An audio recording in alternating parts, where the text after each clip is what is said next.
Hola, buenos días a todos. Bueno, ya después de la presentación de José Luis, si queréis empezamos ya con el tema. El primer tema que se ha planteado para estas sesiones de Nefrotol, que es un tema que yo quería plantear muy práctico, voy a quitar la mascarilla, y que tiene una parte un poquito así académica de rollete del principio, pero luego lo que quiero es que sea más bien práctico.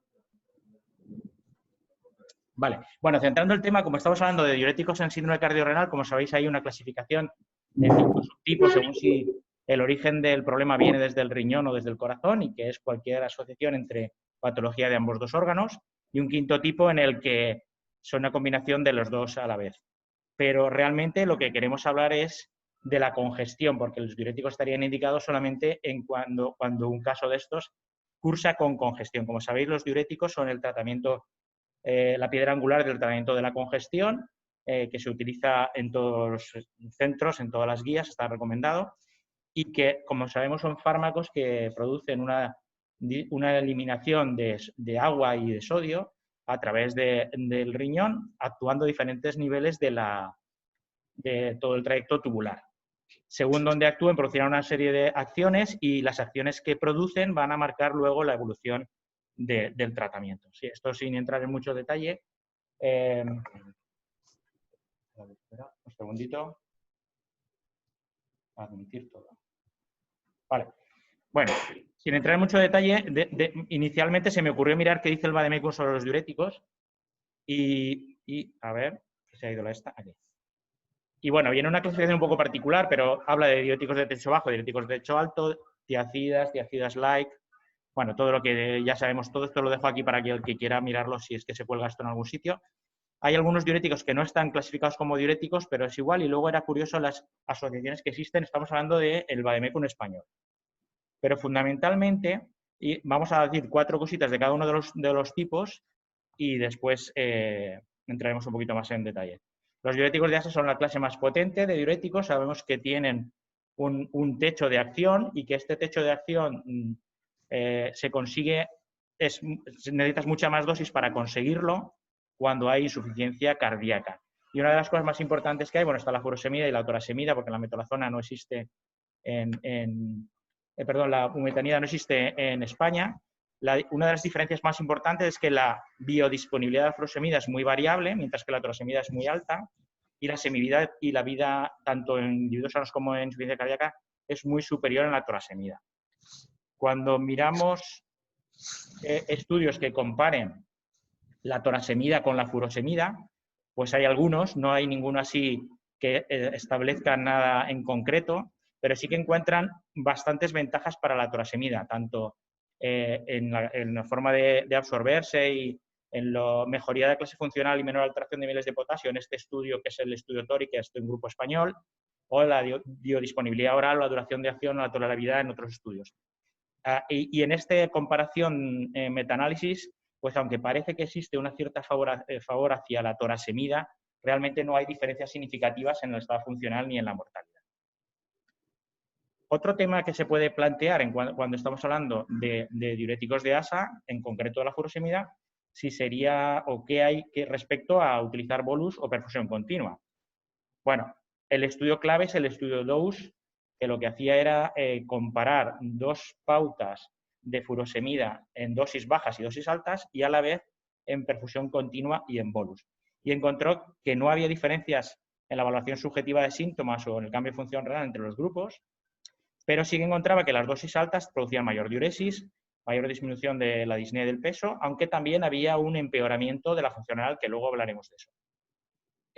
Como cosas así prácticas que se sacan del estudio es que los bolus tienen que estar separados en intervalos de al menos 6 horas porque el tiempo que hay detrás de una administración se produce una reabsorción de sodio para que se compense y que la infusión continua siempre debe ir precedida de una dosis de carga para llegar a unos niveles que puedan hacer su efecto posteriormente. Esto se ve muy bien en este trabajo que es muy viejo, del 92, donde se compara tanto en la diuresis como en la excreción de sodio, en la natriuresis, entre los bolos y la perfusión continua. Entonces, la perfusión continua mantiene niveles más altos y en el tiempo, siempre que vaya precedido de una dosis de carga. Y como vemos, la natriuresis que se produce en los pacientes con los diferentes días con la misma dosis se va perdiendo el volumen de diuresis y la natriuresis se va perdiendo con el tiempo. Esto es el fenómeno de frenado que ahora comentaremos. Bueno, dos cosillas más. Diuréticos tiacídicos, los hay de acción corta como la hidroclorotiazida y de acción más larga como la clortalidona. La potencia ya es más moderada. Esto sabemos que actúan sobre el cotransportador sodio-cloro de la membrana luminal y a nivel túbulo contorneado distal. Y la clortalidona, que ahora, por desgracia, la tenemos sin existencias en las farmacias, pues tiene varias ventajas, como que es más potente que la hidroclorotiazida, que tiene una vida media más larga y que tiene una mayor duración de acción, con lo cual nos permite para los pacientes crónicos probablemente tenerlos mejor controlados. Diuréticos ahorradores de potasio, pues dos mecanismos de acción distintos, la espironolactona y la eplerenona, que inhiben de manera competitiva y irreversible la acción de la aldosterona, y triamterona y amiloride, que bloquean los canales del sodio en la membrana luminal del túbulo colector. Fundamentalmente, la importancia electrolítica es que disminuyen la eliminación de potasio, pues se llaman ahorradores de potasio, hidrogeniones, calcio y magnesio. Diuréticos proximales. Aquí tenemos que hablar de la acetazolamida, que históricamente se ha utilizado muy poco, sobre todo en pacientes con insuficiencia renal. Tiene realmente una potencia diurética débil, pero actúa sobre el túbulo contorneado proximal, que es donde más reabsorción de sodio se produce de todo el trayecto, lo cual tendría una importancia su acción en el resultado final. Es un inhibidor de la anhidrasa carbónica y generalmente lo que produce es una acidosis por pérdida de bicarbonato que podría compensar a la alcalosis que suele acompañar al tratamiento prolongado o intenso con diuréticos de ASA. Y los inhibidores del SGLT2, que actualmente no hay una charla en nefrología de los que no se hable de ellos, bueno, son glucosúricos y pierden también natriuresis por la inhibición del cotransporte de sodio y glucosa en el túbulo contorneado proximal, y además se ha visto que incluso tiene un efecto de reducción de la progresión renal, probablemente por el mecanismo por el que están produciendo el efecto de la natriuresis. Al aumentar la natriuresis, pues hay más oferta de sodio de la mácula densa y entonces se produce una afectación hemodinámica que protege al riñón. Es importante ver qué ocurre cuando asociamos con un diurético de ASA en la insuficiencia cardíaca aguda, y en este estudio de, no sé, creo que es de ahora mismo, de este año. Un segundito.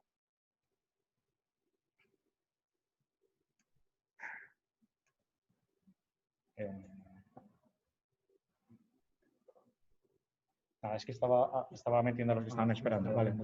Vale, bueno. Al asociarlos, pues da más pérdida de peso, mayor diuresis y mayor eficiencia diurética. La eficiencia diurética, como luego os comentaré, es lo más importante a valorar en los diuréticos, sin que empeore la creatinina, potasio o la tensión. Pero siempre hay que ser muy cuidadosos con esto porque es muy fácil que el paciente entre en un estado hipovolémico y hay que estar muy pendientes de disminuir la dosis de los diuréticos de ASA. Antagonistas de la vasopresina son otro tipo de fármacos diuréticos que contrarrestan la vasopresina y limitan la resorción de agua libre en la nefrona distal. Son los baptanes, producen acuaresis sin afectación de la natriuresis, y ha habido varios estudios en los que intentan averiguar su papel sobre la insuficiencia cardíaca, sobre el pronóstico. No se ve ni reducción de la mortalidad ni de la morbilidad, y prácticamente la única indicación que está todo el mundo de acuerdo es en el tratamiento de la hiponatremia en la insuficiencia cardíaca. Bueno, cuando estamos hablando de diuréticos en el síndrome cardiorrenal tenemos dos posibles desafíos, que es la resistencia a los diuréticos y el empeoramiento de la función renal que podemos ver durante el tratamiento descongestivo. Y creo que es lo más interesante de la charla. La resistencia de los diuréticos se produce por el propio efecto del diurético. Cuando hablamos de diuréticos, en general estamos hablando de diuréticos de ASA. Cuando hay dos mecanismos por los cuales se produce una activación neurohormonal con el proceso el efecto de inhibición de la reabsorción de sodio y de agua. Se produce una secreción de la renina porque hay una activación directa de la mácula densa, porque hay menos oferta de cloro, y entonces esta activación es independiente del volumen. Y después hay una activación por la contracción de volumen que activa la secreción de renina. Esta activación neurohormonal es la que va a marcar lo que vaya a ocurrir después de utilizar estos diuréticos. Esto va a llevarnos a un aumento de la reabsorción de sodio y de agua, y nos va a dar dos procesos. Uno, que es una retención de sodio postdiurético. En cuanto disminuye el umbral del diurético en la luz tubular, deja de hacer efecto y se produce esta reabsorción. Y el otro es el fenómeno de frenado, que cuando vamos repitiendo la misma dosis en el tiempo, se va produciendo cada vez menos efecto natriurético. Se va agotando el efecto natriurético. ¿De acuerdo? Entonces, esto es muy importante para valorar cada cuánto tenemos que utilizar el diurético, qué ocurre entre dosis y cómo lo podemos manejar. Y el otro aspecto que es inherente al uso de los diuréticos de ASA es el remodelado de la nefrona. Conforme se pierde la reabsorción de sodio y agua en el ASA de Henle, llega más oferta a los túbulos distales que van a absorber mucho más, se van a hipertrofiar, hiperplasiar y se produce pues, mayor retención de sodio y agua. Con todo esto se llega a una situación que se ha venido llamando resistencia a los diuréticos y que tiene muchas definiciones, pero que fundamentalmente es un estado en el que la respuesta diurética o está disminuida o se pierde antes de conseguir. O sea, que es incapaz de conseguir el efecto de liberar de la congestión. O también, que eso, como pone en la segunda definición, falló el diurético en resolver la congestión y que se manifiesta porque no llegas a tener un sodio urinario suficiente a pesar de tener una dosis máxima de diuréticos. ¿Por qué se produce la resistencia a los diuréticos? Bueno, pues puede haber causas como que no ha tomado dosis adecuada o que no se le ha dado dosis adecuada o que no tiene adherencia. Puede haber problemas en la absorción intestinal por edema propio de la insuficiencia cardíaca. Puede haber alteración en la llegada a la oferta a los túbulos. Sabemos que muchos de ellos se secretan a nivel de la luz tubular y necesitan transportadores de ácidos orgánicos, aniones orgánicos, con los que compiten también pues algunas sustancias exógenas como son los antiinflamatorios y obviamente también la hipoproteinemia, la hipotensión, hay determinados mecanismos por los que puede ser que haya una resistencia a los diuréticos porque simplemente es que no hayan hecho su efecto. Y después sería la segunda parte producida por el efecto que hemos comentado de reabsorción de agua y sodio a consecuencia de su efecto. Bueno, y lo más importante, ¿cómo vencemos la resistencia a los diuréticos? Pues hay varios pasos. Primero, la restricción de sodio. Si yo mantengo una ingesta alta de sodio, en el momento en que deja de hacer su efecto el diurético de ASA y la reabsorción de sodio más la ingesta supera a la natriuresis que he podido conseguir. Entonces, tengo que tener siempre una dieta algo restringida en sodio, para que su efecto se mantenga y sea un balance negativo. A nivel práctico, mirando un sodio urinario de 24 horas, si está por encima de 100 milicavalentes al día, se entiende que el paciente no está haciendo la restricción de sodio adecuada. Suspender fármacos que actúan sobre la absorción, como ya hemos dicho, los antiinflamatorios. Tercer punto se refiere a que la dosis de diurético tiene un tope y tenemos que encontrar ese tope antes de empezar a aumentar la frecuencia de dosis, porque si repetimos varias dosis repetimos en frecuencias de una dosis que no tiene efecto porque no ha llegado al umbral, no nos servirá para nada. El siguiente paso sería sustituir los diuréticos. En el caso de la furosemida, a veces cambiándolo por torasemida tiene mayor eficiencia diurética y otros casos son cambiar de clases o lo que se viene llamando el bloqueo secuencial de la nefrona, que es cuando asociamos dos o más tipos distintos de diuréticos para conseguir efectos sinérgicos. Y se pueden ir asociando con todos los demás fármacos partiendo desde los diuréticos de ASA. Con las tiacidas, que es la asociación más habitual, que tiene una efectividad del 75 al 90%, que lo que hace es que el sodio, bloquea el siguiente paso que aumentaría la resorción de sodio agua que se ha perdido en el ASA de Henle, y que tenemos dos, como ya hemos comentado antes, la hidroclorotiazida y la clortalidona, con la diferencia fundamental de la vida media. Y como la clortalidona es oral y tiene una absorción gastrointestinal lenta, pues se debería dar antes del diurético de ASA intravenoso para que tenga suficiente efecto y pueda bloquear la resorción posterior. Y después, respecto a si se pueden usar en caso de insuficiencia renal, pues ya hay evidencia de que es efectiva con filtrados glomerulares por debajo de 30.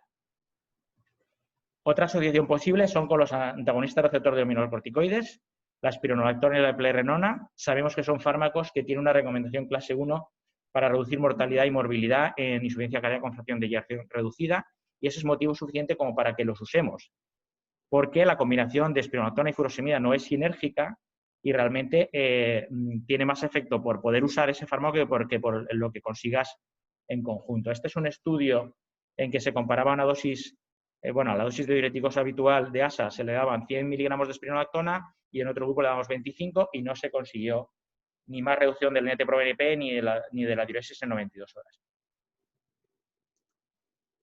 El efecto natriurético de los antagonistas receptor mineralocorticoides se consigue con 100 miligramos de espironolactona.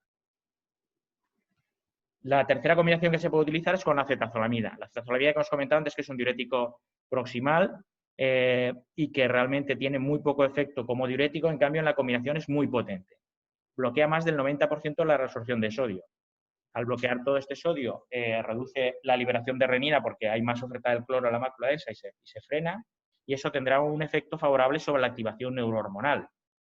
Y después tiene más tendencia más baja a desarrollar alcalosis, como lo habíamos comentado antes, porque va a producir más bien acidosis por la pérdida de bicarbonato.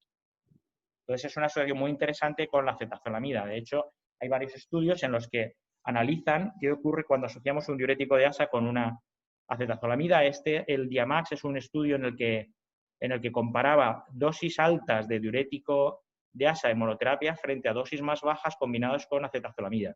Y desde el principio se encuentran que eliminan la misma cantidad de sodio, las dosis altas, perdón, las dosis de cuando los hacemos con acetazolamida, y que cuando hacemos la valoración clínica de la congestión, pues también es similar. O sea que si yo añado acetazolamida, me puedo ahorrar dosis de diuréticos de asa y consigo la misma descongestión.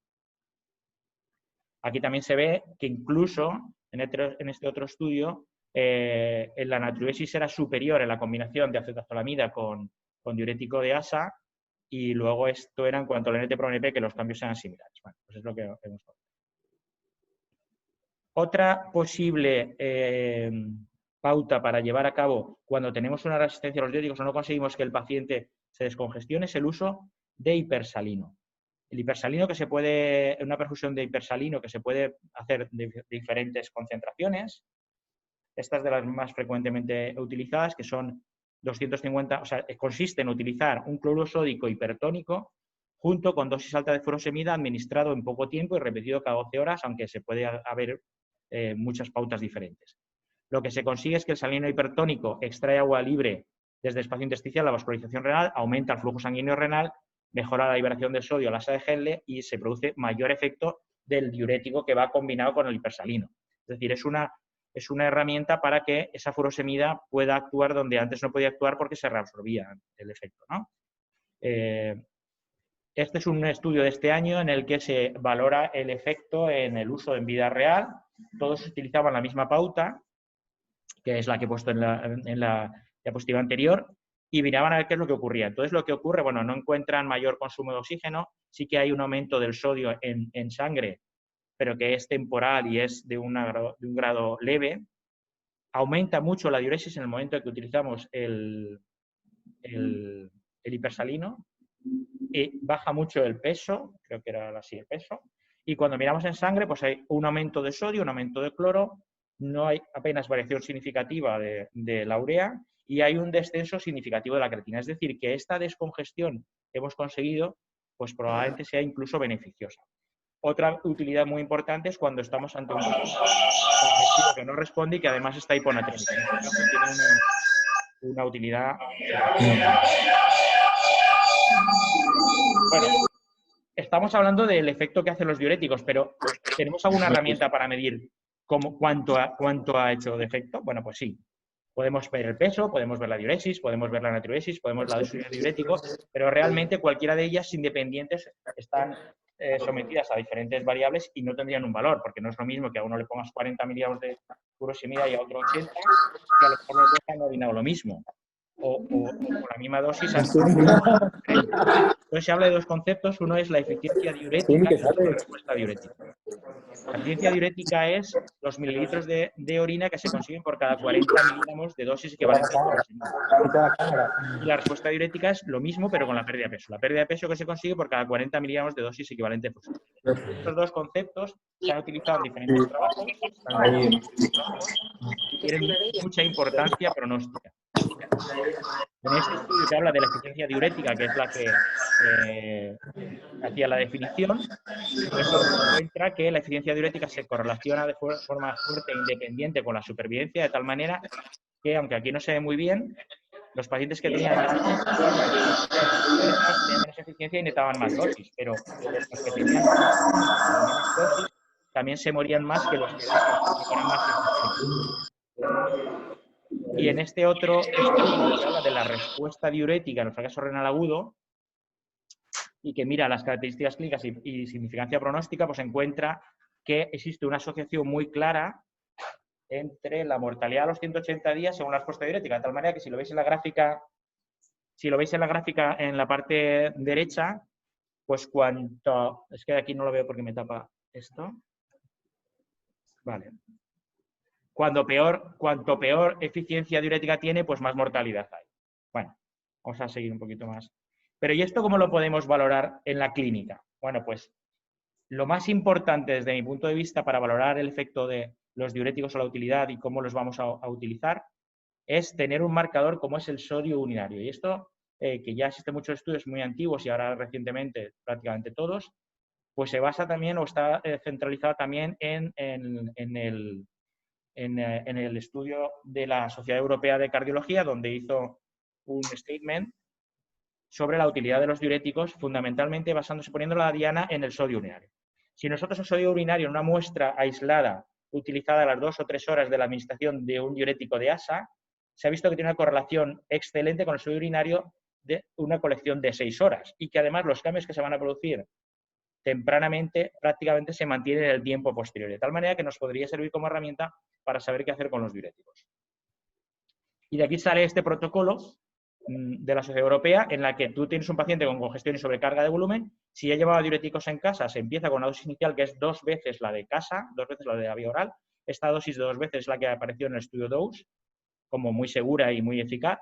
Y si no tenía diuréticos, pues empezamos con 40-80 miligramos de furosemida, perdón, 20-40, que es la dosis que se supone que llega al umbral para conseguir la natriuresis. Si tuviera insuficiencia renal, empezaremos con dosis mayores. Vaciamos la vejiga y recogemos orina. Valoramos al paciente a las 6 horas. A las 2 horas, con una muestra de orina, si tiene un sodio una orina que ha eliminado mucho sodio, más de 50-70, o que ha orinado un volumen mayor de 100-150 por hora.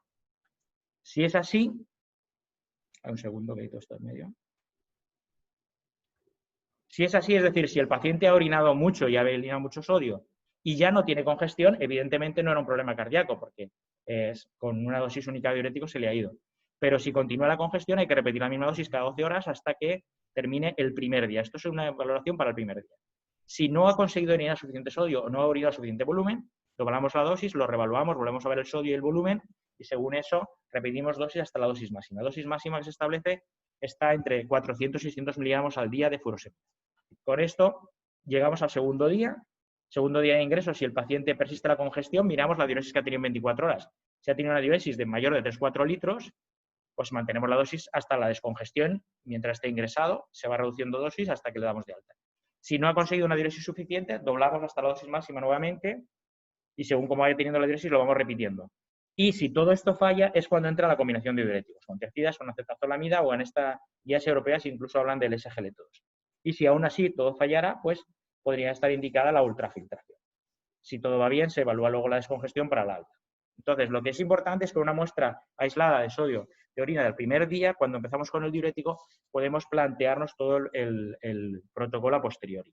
Y este sodio urinario tiene mucha importancia, no solo porque nos sirve para valorar el tratamiento, sino también porque nos está correlacionado con la eficiencia diurética. Este es un trabajo de los cardiólogos de nuestro hospital, donde habla de el sodio urinario en muestra aislada, que se correlaciona por debajo de 90, identifica pacientes que tienen menor eficiencia diurética, pero además son pacientes que tienen disfunción renal concomensada, tienen un síndrome cardiorenal. Los pacientes de las guías europeas eran pacientes cardíacos sin insuficiencia renal. Estos son pacientes con insuficiencia renal, los que vemos todos los días, que si cuando te llega tiene un sodio urinario por debajo de 90, probablemente vaya a tener una menor eficiencia diurética y tendremos que plantearnos asociaciones más importantes. Y como hemos visto, la eficiencia diurética se correlacionaba con el pronóstico, la supervivencia, los reingresos, etc.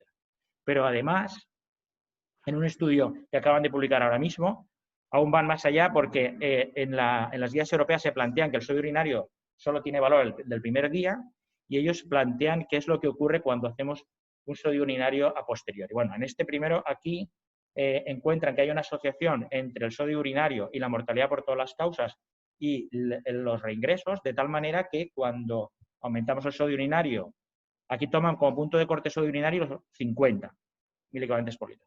Si aumentamos 20, por cada 20 que aumentamos hay un descenso del 25% de la mortalidad y del 8% de los reingresos. Pero lo más importante es que cuando miramos el sodio al día siguiente, que esto no lo había hecho ningún grupo hasta ahora, el cambio de la concentración de sodio a las 24 horas se correlaciona con la mortalidad por todas las causas, pero solo en el grupo que tiene un sodio basal urinario de 50. Es decir, que los que ya vienen con un defecto de eliminación de natriuresis, que está medido en 50. Estamos identificando un grupo que va a ir peor, que tiene menos eficiencia diurética y que además, si este grupo al día siguiente sigue sin aumentar, pues se cumple que se correlaciona con la mortalidad y con los riñones. Bueno, ya para casi terminar, el segundo punto importante, el segundo desafío de los diuréticos es el empeoramiento de la función renal que nos encontramos cuando estamos haciendo un tratamiento descongestivo. Hablamos de insuficiencia renal, de empeoramiento de la función renal cuando hay un aumento de creatinina por encima de 0,3 miligramos por decilitro. Y hay dos tipos. Uno transitorio, que es un pseudo deterioro de la función renal por una terapia intensiva cuando responde favorablemente a la congestión. O sea, aumenta la creatinina y responde bien. Y este efecto no es un pronóstico negativo. De hecho, hay estudios que encuentran mejor pronóstico a largo plazo en los pacientes que le ha empeorado la función renal, porque lo que se está marcando es la respuesta verdadera del diurético que se manifiesta en forma de deterioro funcional. Y hay un verdadero deterioro de función renal, que es cuando la congestión es resistente al tratamiento se sigue de un resultado peor pronóstico. Aumenta la creatinina, pero responde mal a los diuréticos. ¿Qué es lo que tenemos que hacer? Si vemos un aumento de creatinina con la descongestión, tenemos que valorar la perfusión y signos de congestión. Se puede hacer una monitorización invasiva hemodinámica, que sería no viable en condiciones clínicas normales, ver la orina, a ver si hay daños tubulares, ver biomarcadores cardiorrenales y el último apartado en rojito a la izquierda abajo, a la derecha abajo, el focus es en la valoración por ultrasonidos a pie de cama de la congestión venosa sistémica, que es un marcador muy fiable del estado de congestión del paciente, porque lo más difícil es valorar si el paciente está congestivo o ya no lo está. Y ya esta es la última. Si nos encontramos un empeoramiento de función renal en el tratamiento diurético, si el paciente está congestionado claramente, lo cual a veces es difícil encontrar, aumentamos los diuréticos. Si mejora, como ya hemos dicho, sería un pseudo deterioro de función renal y continuaríamos adelante. Y si no mejora, aumentando los diuréticos, es el que tiene un fallo renal verdadero, y aquí es donde tenemos que valorar con la eficiencia diurética, los cálculos que hemos comentado antes, las diferentes asociaciones para conseguir intentar que responda al tratamiento descongestivo, en cuyo caso, si no respondiera, pues donde podría estar indicada la ultrafiltración. El caso contrario, cuando nos encontramos un paciente que ha empeorado la función renal, pero que claramente está hipoperfundido o hipotenso, pues evidentemente hay que intentar reponer fluidos, y tanto si mejora o no mejora es un fallo renal verdadero. La diferencia es que pueda ir bien o pueda ir mal, necesite UCI o soporte vital. Y con esto hemos acabado. Muchas gracias. Muchas gracias, Miguel. Como hay mucha gente conectada, si hay alguna pregunta, vamos a hacer 2 o 3 preguntas. Y por favor, pediría que las hicieran por chat y así desde aquí las contestamos. ¿Vale? Chat. Vamos a ver. Bueno, espera, estos son... De momento no hay. El plan de...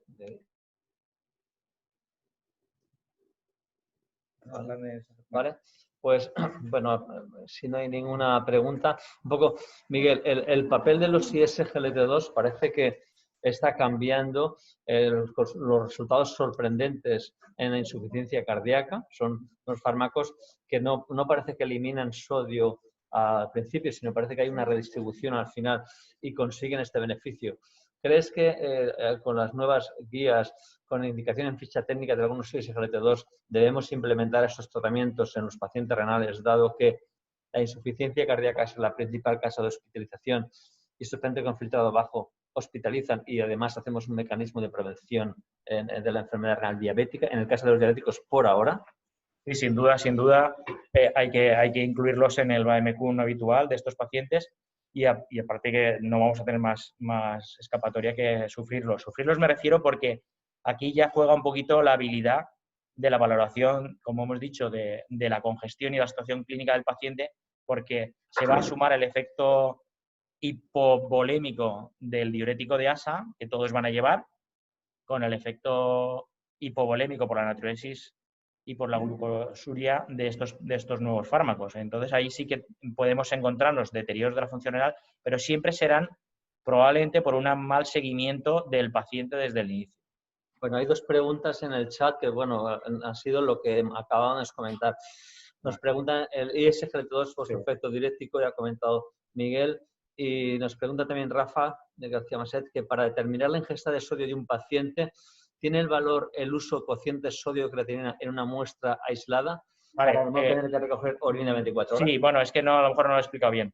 El sodio en orina es en muestra aislada. O sea, es muestra aislada. Es decir, a las 2 horas de haber puesto el bolo de diurético, se recoge una muestra aislada del paciente de orina y se ve el sodio que hay. Se han hecho, evidentemente, estudios en esos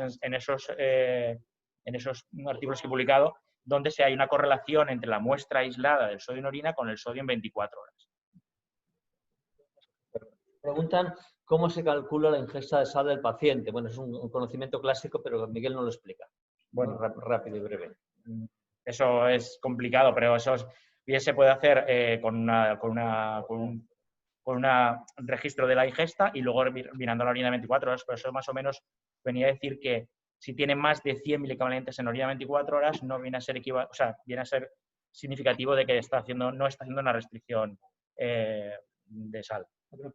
¿Crees que se debería usar más la acetazolamida y además el tema de la acidosis metabólica relacionada con ella? La acetazolamida yo creo que sí, porque tiene un efecto que además lo vemos en la clínica cuando les asociamos la acetazolamida al paciente que te está costando orinar, pues es verdad que el bloqueo proximal aumenta mucho la capacidad de diuresis. El problema de la acidosis no lo veo porque generalmente, o sea, de entrada, hay algún estudio que te está hablando de utilizar de entrada la acetazolamida. Yo ahí sí que ya con insuficiencia renal no lo vería tan claro. Es decir, utilizar la acetazolamida incluso antes de la furosemida. Pero a posteriori, cuando ya tienes una tendencia a la alcalosis y una contracción de volumen, pues el que se te asocie una acidosis puede venir hasta bien. De hecho, inicialmente era casi la principal indicación. Y el efecto sinérgico es muy alto. El deterioro en la función renal, que es el worsening renal function, después de la depleción, como has dicho, si el paciente está congestivo, se incrementa a 0,3, 0,4 la creatinina y no pasa nada porque existe mucha tendencia de los nefrólogos cuando se nos consulta de quitar fármacos cardio y nefroprotectores. Pero si el paciente se incrementa la función renal y, como has dicho, está clínicamente mejor, nos podemos quedar tranquilos. Sí, hay uno de estos trabajos de sentencias que hay un cuadro muy bonito que es una especie de triángulo donde, bueno, te viene a decir que el deterioro de función renal con y sin empeoramiento clínico. Si hay deterioro de función renal y hay empeoramiento clínico, eso tiene muy mal pronóstico, como es evidente. Y si hay un empeoramiento renal, pero el paciente está yendo bien, está respondiendo bien a los diuréticos, tú le ves que la tensión se mantiene, que el hombre está mejor, que está más deshinchado, que hoy te habla y ayer estaba muy atontolinado, pues ese paciente, aunque le haya empeorado la función renal hasta cierto grado, va a ir bien y hay que seguir con la misma pauta de diuréticos o incluso aumentarla si no se está consiguiendo llegar al objetivo de diuresis. ¿Alguna pregunta más? Miguel, experiencia en el manejo del Doppler, los POCUS que has dicho, el manejo del Doppler para la congestión en el paciente, los Doppler venoso renal. Creo que para los nefrólogos es una herramienta muy importante. Pues la experiencia es que es muy útil, aunque es difícil. O sea, en el cuadro ese que os he puesto de varios territorios a medir, es muy fácil ver la vena cava inferior, es muy fácil ver la vena hepática si porta, la vena renal es difícil. La vena renal, lo que se ve es la onda Doppler, es cualitativo, si está muy afectado o poco afectado. Es difícil, sobre todo cuando hay insuficiencia renal, porque son riñones que están desdiferenciados y tal, pero con las otras herramientas tú puedes ya tener una idea y te llevas sorpresas de que un paciente a lo mejor está aparentemente deshinchado, perdido el edema periférico y le pones el Doppler y te encuentras que está congestivo. Última pregunta. Gracias a todos que estáis agradeciendo la labor de Miguel. ¿Cuál es el papel de la dopamina de forma definitiva? Hemos utilizado muchas veces la dosis dopa por su efecto vasodilatador renal y realmente existe controversias entre guías, artículos más reciente, menos reciente. ¿Cuál es el papel en el paciente congestivo, si puede ayudar o no? Con esto cerramos. Pues muy dudoso, ¿eh? La dopamina sí que produce una vasodilatación, pero no hay ninguna guía que llegue a hacer una aclaración de cuál sería la utilidad. Última pregunta. Miguel, has explicado el salino hipertónico con sus controversias, los nefrólogos somos un poco reacios al tema, pero ¿cuál es tu experiencia en la unidad cardiorrenal? El salino hipertónico, si seguís la evolución desde que Paterna lo escribió en un artículo y lo publicó, parecía, comentarios desde nefrología, parecía una barbaridad, ¿no? Meterle una megadosis de sal a un paciente que le estamos diciendo que no tome sal, pero en la práctica clínica, y luego ya se ha demostrado con los estudios, tiene un efecto muy beneficioso. Primero tiene un efecto que tú consigues claramente que el diurético haga su efecto. O sea, estás venciendo la resistencia al efecto del diurético, consigues mucha más diuresis, y en estos casos en los que hay un deterioro de función renal, en los que claramente el paciente está todavía congestivo, es que lo ves que de un día para el siguiente, aparte de haberte orinado muchísimo más, le ha bajado un punto la creatinina. Entonces tiene un papel fundamental. Muy bien, pues muchas gracias a todos. Estáis ahí, no os habéis ido. Gracias, Miguel, por la excelente charla. Creo que pones en los foros para iniciar en las próximas reuniones de la Sociedad Valenciana de Nefrología. A lo mejor podemos hacer algún tipo de debate, algún tipo de webinar. Dices, Tomás. Quiero anunciar que el próximo Nefrotalk será el 1 de diciembre, martes, en el Hospital Universitario Dr. Peset, hablará de trasplante, y gracias a todos por vuestra colaboración, vuestra ayuda y por seguir a todas las actividades de la Sociedad Valenciana de Nefrología. Os recuerdo que se publicarán en breve la nueva convocatoria de becas Isabel Burches, 8 becas de 3.500 euros, y os recuerdo que se van a poner a disposición 40.000 euros para publicaciones aceptadas o algún trabajo relacionado con traducción, etcétera, de publicaciones ya avanzadas y aceptadas. Gracias a todos, chicos. Hasta la próxima. Y gracias por seguirnos.